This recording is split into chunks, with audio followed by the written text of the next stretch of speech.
Thank you so much for that, Robin. That was fascinating as ever.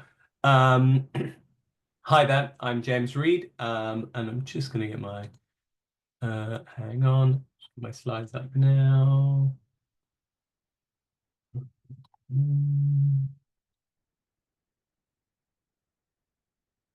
Okay, it looks like that should be appearing. Okay. All right. So, hi there. My name's James Reed, and as it was introduced at the beginning, my background is initially as a journalist, and I got into kind of moonlighting making kimchi, which became a full-time business called Kim Kong Kimchi, as you can see here. And then as well as that business that kind of launched me into, gave me the opportunity to write a book about fermentation called Of Cabbages and Kimchi, Practical Guide to the World of Fermented Food, which was published last year by Penguin. And then I was also became aware through Robin of the Fermenters Guild, a brilliant organization which I now help to helm. Um, and yeah, so that's me. And today I am going to talk to you about scaling up a food business, because I don't think there's any one typical kind of route into running a food fermentation business. But there are a lot of common points, and I think the kind of story of my scaling up, I think, does echo what a lot of other people that I've spoken to about fermented food, who run fermented food businesses, what they've been through. So I started out with home manufacture. I mean, I didn't even intend at that point to start a business. I just really fell in love with kimchi and just started making more and more. And one day realized, oh, maybe I could try selling this. So I started selling it effectively kind of door to door in a more modern way, kind of through Facebook, just online. So dealing with direct sales customers. And then after a little while, a few months, got into my first very local shop just on my high street. Um, and then after that, as things were going well and I needed to increase my manufacturing capability, and also my wife said to me that we simply couldn't be making this much kimchi in our one bed flat, because, making that much kimchi does carry with it a certain kind of smell, quite frankly. And so I moved into a dedicated unit so I could then service my wholesaler kind of distributor client, and started being stocked in kind of smaller chains, so Planet Organic and Whole Foods around that time. And then as things continued to grow and I wanted to sell in Ocado, who I'm aware don't operate in Ireland. So if you don't know Ocado, they're the UK's largest online only supermarket.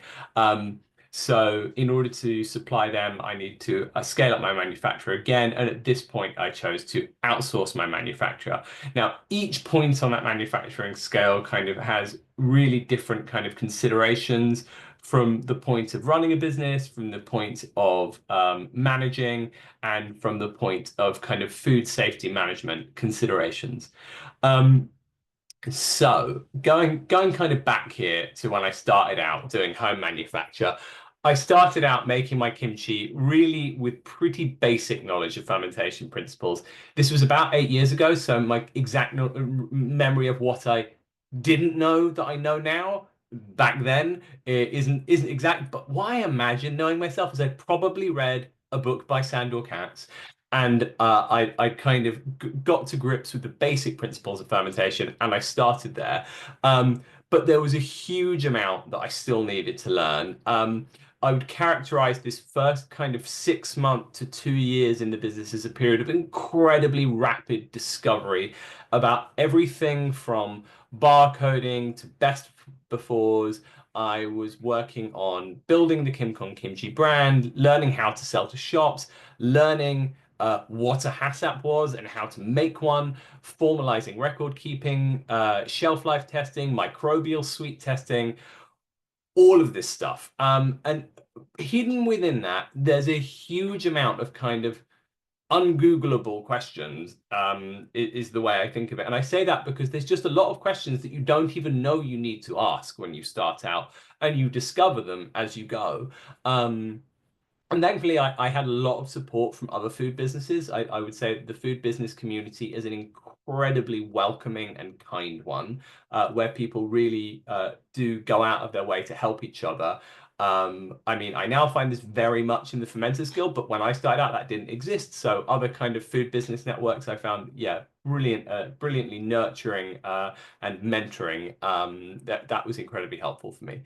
But as well as that, we need kind of guidance. And when I started, I looked to the FSA in the UK, where I am. I'm in London, and they had a brilliant PDF pack called Safer Food, Better Business. This is like a 100-page starter kit to food safety management in the UK. It's really great. It covers lots of kind of basic food safety, but then also how to manage that food safety within a business, kind of how to build your HACCP, things like that, which was all great. But you do often get a strong feeling when you go through that kind of food safety guidance to be like, but I don't run a dairy. None of this stuff really echoes that well. So I was absolutely kind of both amazed, but also really jealous that I didn't have this, the FSAI's fermented food guidance on plant-based product when I started out. This is brilliant. Thank you so much. I believe it was Cormac who was speaking earlier who helped put this together, or did put it together. And this is just, yeah, I'm kind of just mad that I didn't have this when I started out, because I had to source so much of the information that is in here, but just source it from all sorts of different places, which I can do, but it was a huge amount of research and learning to get there.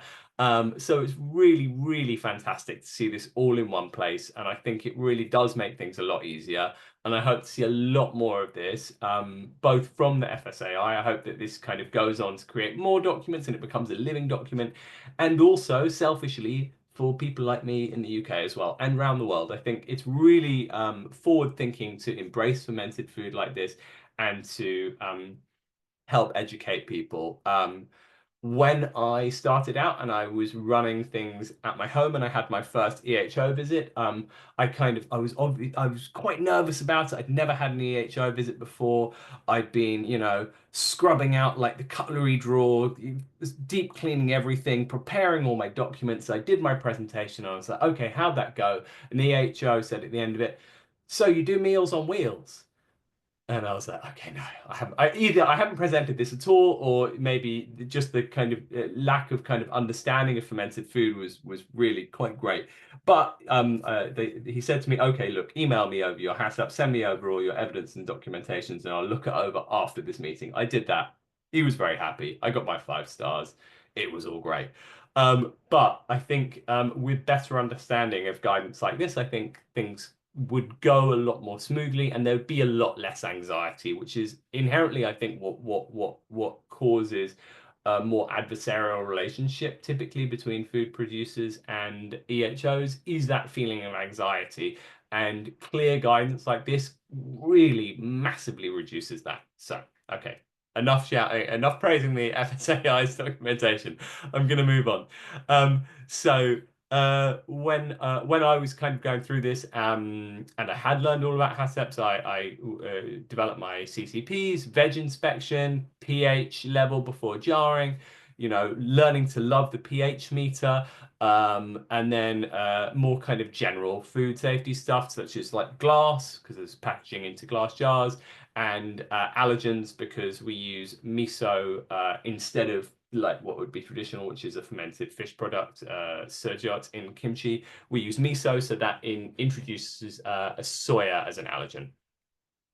So the other thing that I think a lot of people struggle with as they scale up, and I certainly did, is labeling, as has been briefly covered. So here are a few iterations of my labels. I have a lot more that I kind of created a working wall in progress on my old fridge in my old flat of all the different labels I went through as I kind of thought I'd got the labeling down and then realized that I'd got something wrong or that I needed to make something slightly larger or move something around. So these are a few of the labels that I went through as I learned about things like needing to put like the jar size on there, the nutritional information, which actually, when I started out producing, including nutritional information, was not actually a legal obligation, but it became one pretty quickly. You can't see it here because I haven't included my back of the pack because they wouldn't fit tidily on the slides.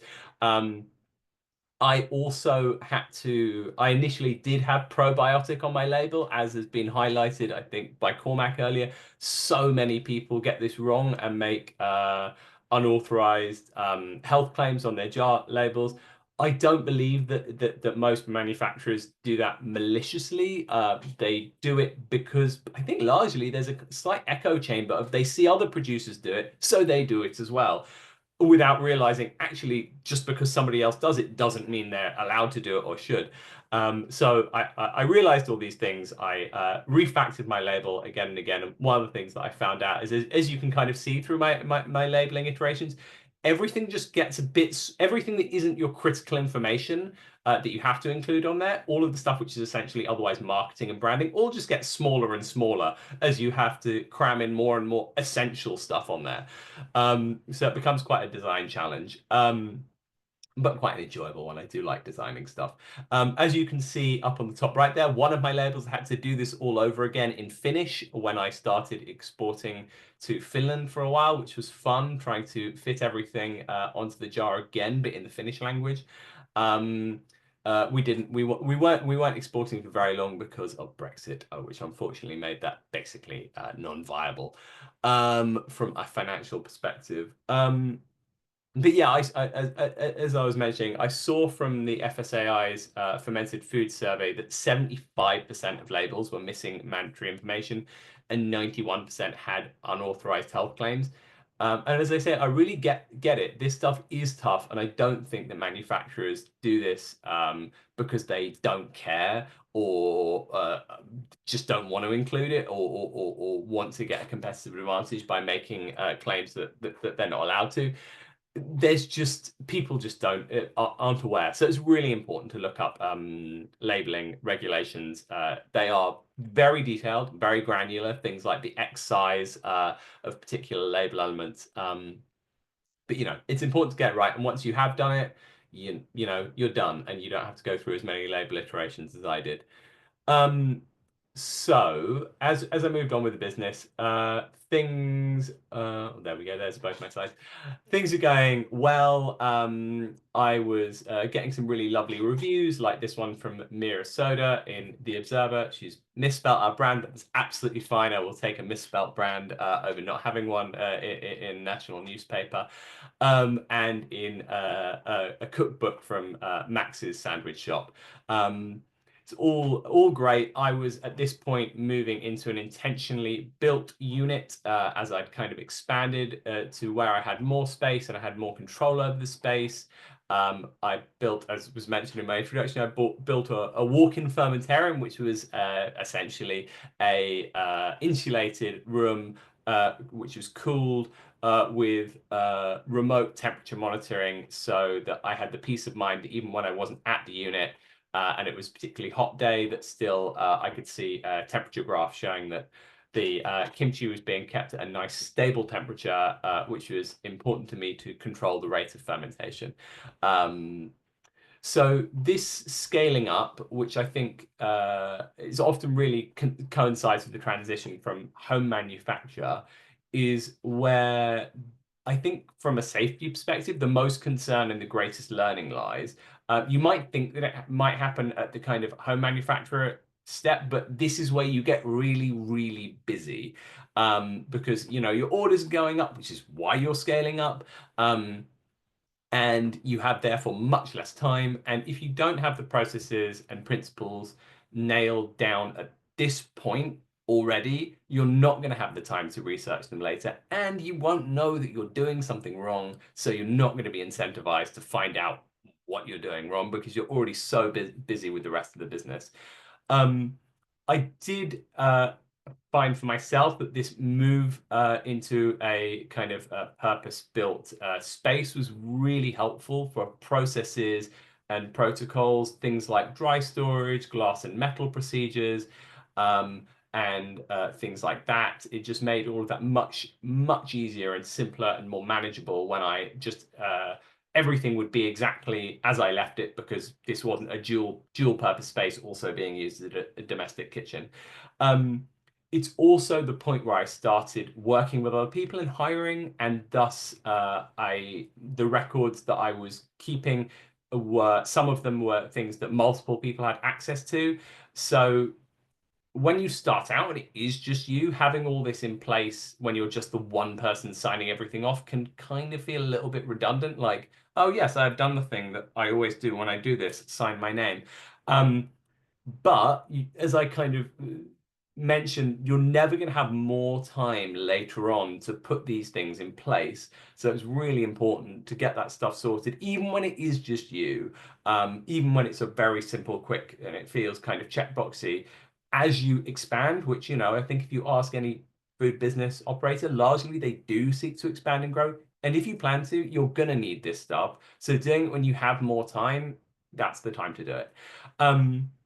Still, at least for me, I was always the manager, which made it a lot easier to keep on top of all this stuff.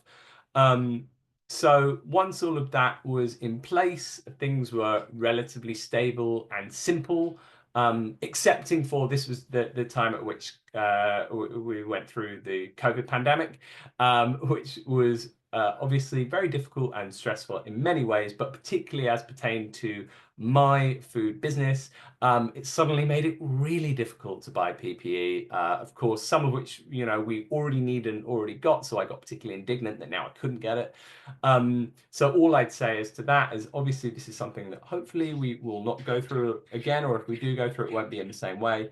But it's really important as a general learning to really be careful to guard your supply lines around this kind of critical equipment, and make sure potentially that you have backup suppliers in case anything does happen with your main supplier. Like, suppliers do often go bust. Well, they can go bust, and it's really, you don't want that to happen when you're needing some equipment, next week, and you've been able to get it the last 2 years and suddenly you can't. Anyway, so everything's proceeding kind of in a kind of rote fashion, very repeatable at this point, until I started selling to Ocado. As I mentioned, this is the largest online-only supermarket in the UK. These are some of the reviews I got when we first listed our kimchi on Ocado, which is all very nice. But in order to get listed on Ocado, I needed to be assessed and accredited by SALSA. So SALSA in the UK is a food safety certification scheme. It's quite a bit more extensive and rigorous than an EHO visit, and it costs about £1,000 a year. I couldn't really get this at my own unit without significant changes to the unit. And at this point, I kind of wanted to outsource my manufacture anyway, because I was trying to write a book and I also was about to have my first child. So really, like, my cabbage chopping time was really being infringed upon. So yeah, it was at this point that I outsourced my manufacturer to another fermented food business. Now, the process of trying to find a manufacturer who can deal with fermented food is really difficult in the UK.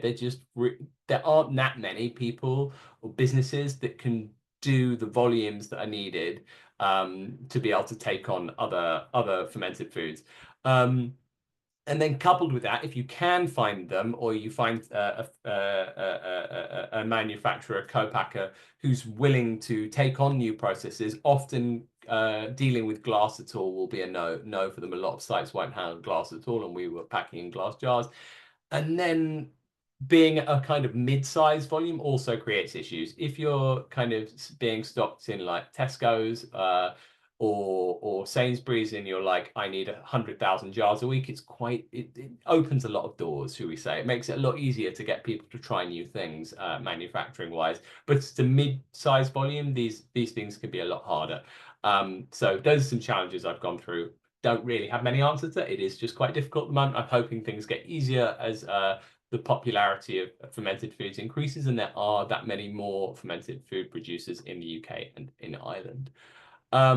So, as I mentioned, I then was fortunate enough to get the opportunity to write a book, submitted a proposal to that to the publisher Penguin. And this was released last year. It was a really, really enjoyable process writing this book and getting to explain it. So to give a very brief summary of the book, it's about the history, the stories, the science behind fermentation, as well as including like over 80 recipes for fermented foods and drinks, and also including fermented foods and drinks. But one of the things I really loved getting the opportunity to do was to explain some of the research into the health benefits of fermented foods and also to debunk some of the myths around them. And I'm really passionate about this. There is a lot of health claims about fermented foods that just aren't really substantiated. And I think to further share those kind of decreases the public's trust in fermented foods when there are some qualified benefits around eating fermented foods. So it's important to really, really be specific here. And on the other side, to reassure people about the inherent safety of fermented food made properly. As long as you follow some basic principles, it's not complicated stuff, it's stuff you can very much do at home, then you can create very reliably safe food. You know, things like creating a selective environment, correct salinity levels, and the exclusion of oxygen. Is not difficult stuff, but it's important that you do know what the important things are and you don't get distracted by things that actually are incorrect. You know, things like you can't use salt with iodine in it. You can use salt with iodine. It's absolutely fine. There's papers on this. But making sure you do get the things that are important correct, like saying, hey, I want a low salt diet, so I'll just reduce the salt in my sauerkraut. No, no, no, no, no. You can't do that. You just need to eat less sauerkraut. That's the way to have less salt in your diet and still have sauerkraut. So off the back of writing this book, I was very lucky to be invited to write a paper for the Oxford Research Encyclopedia of Food Studies from Oxford University Press earlier this year. This covered the history of fermented food, anthropology and science of living fermented foods and drinks. This was kind of a literature review paper, so it includes loads of references. I think maybe my anxiety in doing like this first bit of academic writing meant that I really went very deep on the referencing. So definitely have a look at this if you're looking for other papers on fermentation. There is a lot there. I covered everything from genetic anthropology, the kind of origins of the first evidence of humans eating fermented fruits 10 million years ago, to the origin of tempeh fermenting microbes, which is a hibiscus leaf, probably, and the scope for further research on African fermented dairy products and no and low alcohol fermented drinks within Mexican foodways. So if you're interested in that, if you search for living fermented foods and drinks, James Reed, that will come up, and I'll put a link in the chat as well. So I think that's probably me closing on time. So just to wrap up, yeah, what I want to say is that the relationship between EHOs and small food businesses can be perceived as adversarial, sorry. But my experience is that if you're engaged, committed, and eager to learn, and you have great resources like the one that I mentioned earlier, I think together we can facilitate making really great and diverse, safe foods. And, you know, I think that's incredibly critical and, you know, exciting. So that is the end of my talk. I look forward to answering some of your questions later. You can find me online at all those places: Blue Sky, Instagram, email, etc. And I am very pleased to be able to hand over to the wonderful Dr. Caroline Gilmartin, my co-gilder.